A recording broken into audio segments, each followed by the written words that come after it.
This health tip is brought to you by White House Optical and Dental Clinic. Magandang hapon po sa inyong lahat. Ngayon po, ang ating pong topic ay tungkol sa mini dental implant. Ano po ba ang mini dental implant?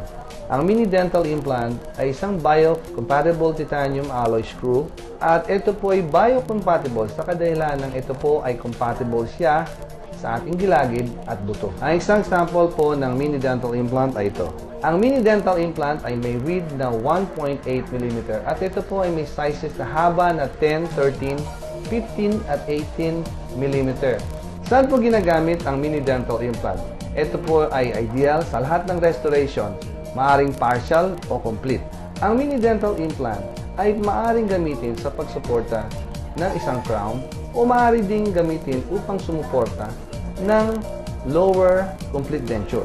Kalimitan mo na tanong ay kailangan ba ng surgery ng mini dental implant? Ang mini dental implant ay hindi nangangailangan ng invasive na surgery or hindi nangangailangan ng incision. Bagkus ito ay nangangailangan lang ng handpiece at thumb wrench upang iupo ang ating mini dental implant. Paano ba ang procedure ng mini dental implant?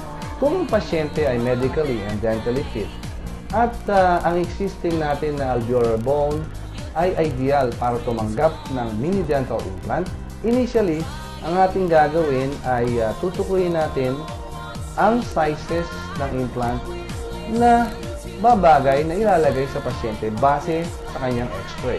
Pagkatapos natin determine ang sizes na kailangan ng pasyente, tayo po ay initially nagagawa ng opening gamit po ang pilot drill. Ngayon po ay ating gagawin ay iupo natin ang mini dental implant gamit po ang tinatawag na thumb wrench. At kung sakali naman po nating ma-encounter na may katigasan sa ating paglagay sa mini dental implant, atin pong pwedeng gamitin ang rocket wrench.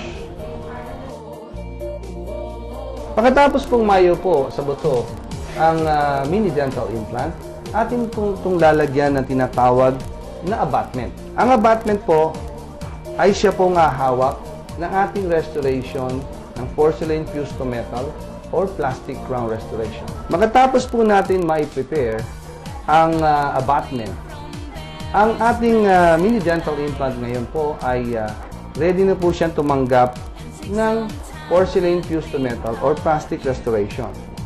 Sa ngayon po, atin po lalagyan ito, maaari sa initial visit ng pasyente, maaari pong ito ilagyan ng temporary crown.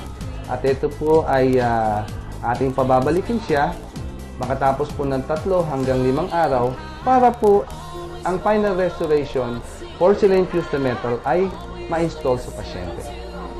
Sana po nagustuhan niyo po ang ating topic ngayon tungkol sa mini dental implant.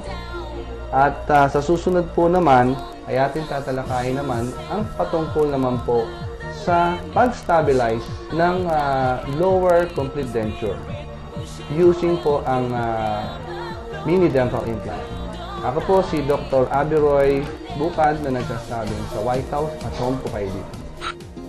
Next week kasama niyo po ang iba't ibang mga health tips mula pa rin po sa White House Optical Dental Clinic. At pinapasalamatan ko rin syempre si Dr. Roy Bukad for my dental care. At maraming salamat din po sa lahat ng mga doctors dyan. Yes. At siyempre kay Dr. Lynn Bukad. Thank you so much. Dahil sa White House Optical and Dental Clinic, At home ka dito. This health tip is brought to you by White House Optical and